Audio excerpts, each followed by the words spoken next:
கருணை காட்டுவதில் நம் கந்தக்கடவுளை போல இணை வேற யாரையுமே சொல்ல முடியாது. அப்பேற்பட்ட முருகப்பெருமானுடைய விஸ்வரூப தரிசனத்தை நாம் அதிகாலையில இரவு சுவாமிக்கு அந்த பள்ளியேற பூஜையெல்லாம் நிறைவு பண்ணிட்டு அடுத்த நாள் காலையில அந்த கோயிலுடைய நடை திறப்பாங்க. பொதுவா நம்ம கோவில்ல போய் வழிபாடு செய்கிற போது அந்த இடத்தை நம்ம அனுபவிக்கணும்.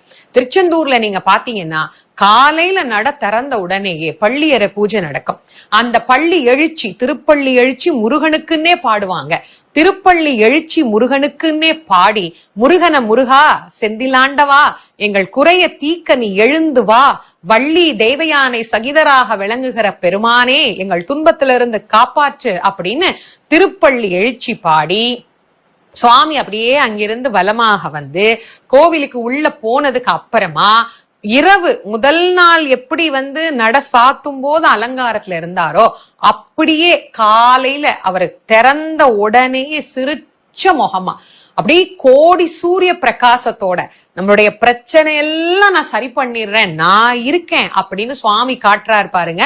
அந்த தரிசனத்துக்கு தான் விஸ்வரூப தரிசனம் அப்படின்னு பேரு.